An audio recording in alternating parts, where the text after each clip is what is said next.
Hello दोस्तों, आज हम लेके आए हैं प्रीवियस ईयर का क्वेश्चन है ना, जो कि सीटेट एग्जाम में पूछा हुआ क्वेश्चन है और ये पार्ट 2 है। और जैसा कि आपने पार्ट 1 में जो भी स्टूडेंट पार्ट 1 जो नहीं देखे कि कृपया डिस्क्रिप्शन बॉक्स में लिंक दिया हुआ है उसमें जाके देख सकते हैं, है ना। और ये videos only for CTET special CTET के लिए है ना, जो कि प्रीवियस ईयर एग्जाम में पूछा हुआ सब क्वेश्चन बताने वाले हैं। और ये बहुत ही इम्पोर्टेंट क्वेश्चन है ना, जो कि 2022 या 23 में जो आने वाले एग्जाम है उस पर बहुत ही महत्वपूर्ण रहेगा। तो चलिए स्टार्ट करते हैं, है ना। तो चलिए क्वेश्चन नंबर 1 से स्टार्ट करते हैं। क्या दिया हुआ है, तो चलिए क्वेश्चन दिया हुआ है क्या, 84 के सभी धनात्मक गुणनखंड का योग जो 7 के गुणज है ना।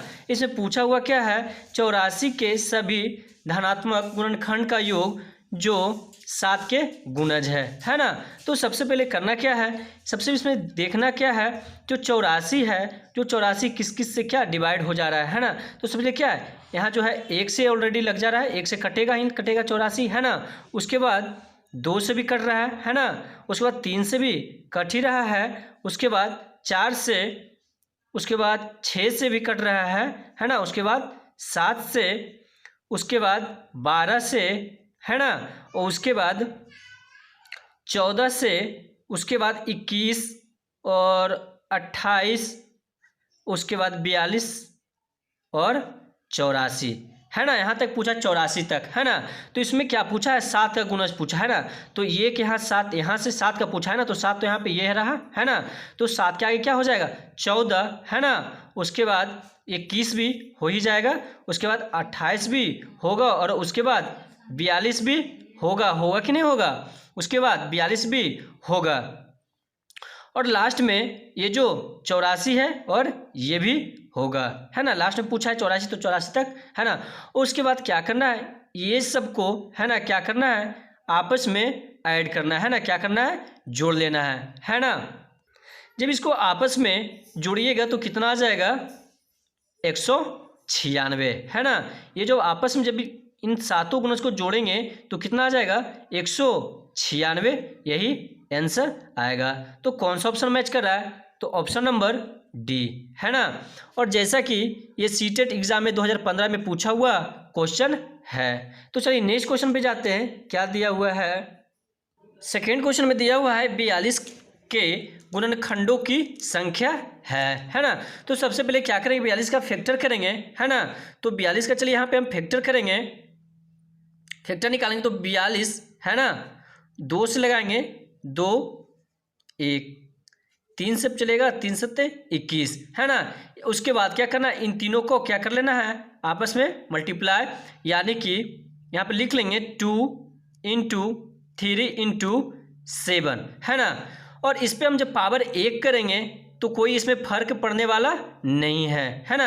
जब इसमें पावर 1 करेंगे तो इसमें कोई फर्क पड़ने वाला नहीं है। तो गुणनखंड की क्या पूछा है, गुणनखंड की संख्या पूछा है ना, संख्या पूछा है। तो करना क्या है, इसमें जो एक पावर है इसमें एक पावर और ऐड कर लेंगे, यानी इस तरह 1 पावर था, एक पावर है ना, और एक पावर इसमें और ऐड कर लेंगे है ना।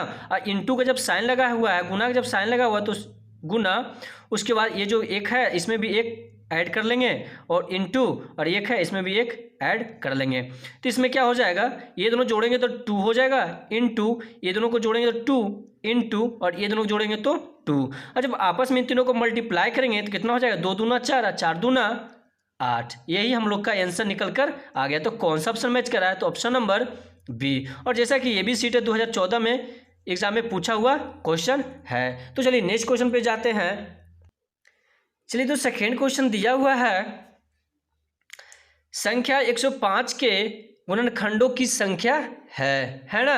तो सबसे पहले करना क्या है इसमें, वैसे ही 105 का सबसे पहले हम लोग फैक्टर निकाल लेंगे है ना। तो 105 का जब फैक्टर निकालेंगे, 105 का जब हम फैक्टर निकालेंगे तो 105 और 3 से लगाएंगे, 3 तिया 9 और 3 पचे 15, फिर 5 से तो 5 सत्ते 35। उसके बाद सिंपल फिर क्या करेंगे, आपस में इन तीनों को क्या करेंगे, मल्टीप्लाई करेंगे। तो 3 इंटू 5 इंटू 7 है ना। और जब इसमें पावर एक एक करेंगे वैसे ही जो पीछे वाला क्वेश्चन हम बताए थे है ना, जब इसमें पावर करेंगे उसके बाद क्या करेंगे, पावर जब इसमें करेंगे तो कुछ तो फर्क पड़ने वाला है नहीं। तो चलिए इसमें क्या करेंगे, एक पावर और ऐड कर लेंगे। तो 1 + 1 इंटू 1 + 1 इंटू 1 + 1, उसके बाद क्या हो गया 2 इंटू 2 इंटू 2। जब इन दोनों को आपस में मल्टीप्लाई करेंगे तो कितना आ जाएगा 8 है ना। तो कौन सा ऑप्शन मैच कर रहा है, तो ऑप्शन नंबर डी। और जैसा कि ये भी सीटेट एग्जाम में 2013 में पूछा हुआ क्वेश्चन है। तो चलिए नेक्स्ट क्वेश्चन पे आते हैं, क्या दिया हुआ है। तो चलिए क्वेश्चन नंबर 4 की बात किया जाए, वह छोटी से छोटी संख्या जो पूर्ण वर्गों को तथा 8, 12, 15 और 18 से भी विभाज्य हो है ना। पूर्ण वर्ग बोल दे रहा है ना। सबसे पहले क्या करना है, पूर्ण वर्ग वह छोटी से छोटी संख्या जो पूर्ण वर्ग हो तथा 8, 12, 15, 8 और 18 से भी विभाज्य हो।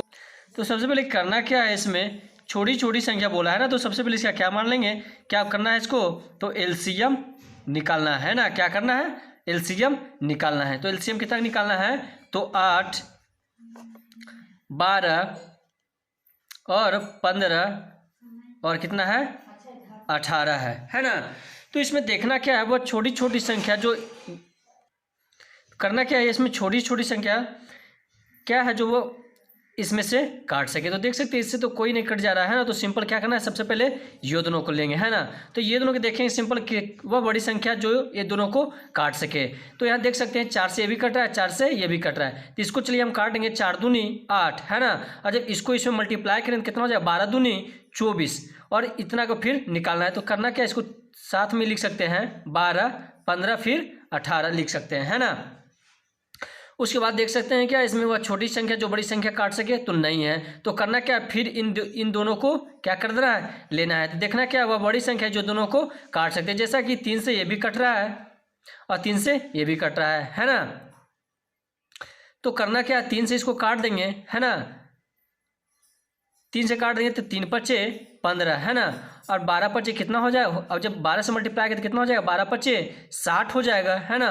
और ये 18 हो जाएगा। अब इन दोनों में करना क्या है, वह बड़ी से बड़ी संख्या जो इन दोनों को काट सके। तो देख सकते हैं 6 से ये भी कट रहा है, 6 से ये भी कट रहा है ना। चलिए ऐसे नॉर्मली हम आप लोग को क्या बता रहे हैं, ऐसे नॉर्मली क्या है वो कि ऐसे सीधा सिंपल इसका निकलेगा क्या है ना, इसका होगा क्या, 12 दूनी 24 है ना। क्या हो जाएगा यहाँ पे 24 ना होता है ना, 24 12 दूनी 24। तो 24 × 5 = 120 होगा ना। उसके बाद करना क्या है, इन दोनों को क्या, यहाँ देख सकते हैं 6 से भी कटा है, 6 से कटा है, 6 से भी इसको काटेंगे, 6 × 18। जब इन दोनों को आपस में मल्टीप्लाई करेंगे तो हम लोग का एलसीएम निकल के कितना आ जाएगा, एलसीएम निकल कर आ जाएगा 360 है ना। और भी मतलब लॉन्ग प्रोसेस से भी आप लोग निकाल सकते हैं, बट ये थोड़ा सा हमने बता रखा है ना। तो चलिए क्या एलसीएम निकल कितना गया 360। करना क्या है, अब ऑप्शन में देखना है क्या है, विभाज्य हो है ना। 18 से भी इन तीनों से क्या जो विभाज्य हो। तो करना क्या है, ऑप्शन से यहाँ तो देख सकते हैं 360 में भाग करना है किसमें, जो ऑप्शन में दिया हुआ है। तो इसमें लग रहा है भाग, पूर्णतः भाग लग रहा है, तो नहीं इसमें, तो हाँ इसमें लग रहा है।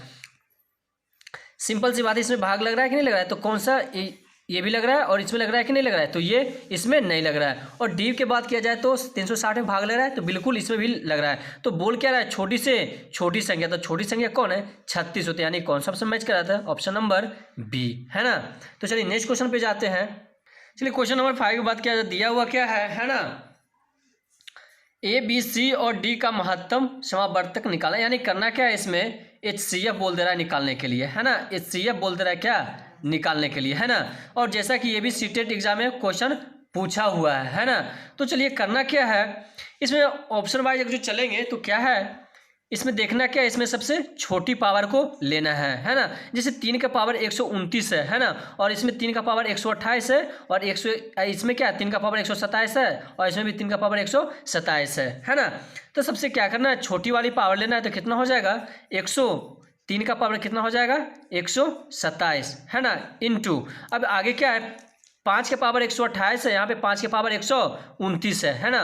और इसमें 5 के पावर 129 है, यहाँ पे भी 5 के पावर 129 है। तो लेना क्या है, 5 के पावर 128 है ना, इंटू में अब 7 के पावर 22 यहाँ पे, 7 के पावर यहाँ पर 21 है, यहाँ पर 23 है, यहाँ पे 24 है, तो छोटा सा जो पावर कौन सा है, तो 7 का पावर 21, तो इसमें क्या लेंगे 7 के पावर 21, यही हम लोग का क्या आ गया, आंसर आ गया, है ना। तो कौन सा ऑप्शन मैच कर रहा है, तो ऑप्शन नंबर सी, है ना, ऑप्शन नंबर सी। और भी नेक्स्ट क्वेश्चन और नेक्स्ट वीडियो में, है ना, थर्ड पार्ट में हम आप लोग के लिए और भी इम्पोर्टेंट क्वेश्चन लेके आए जो कि आपके लिए बहुत ही यूजफुल रहेगा, जो कि एकदम हूबहू एग्जाम में वैसा ही क्वेश्चन आएगा ही, सेम टू सेम आएगा।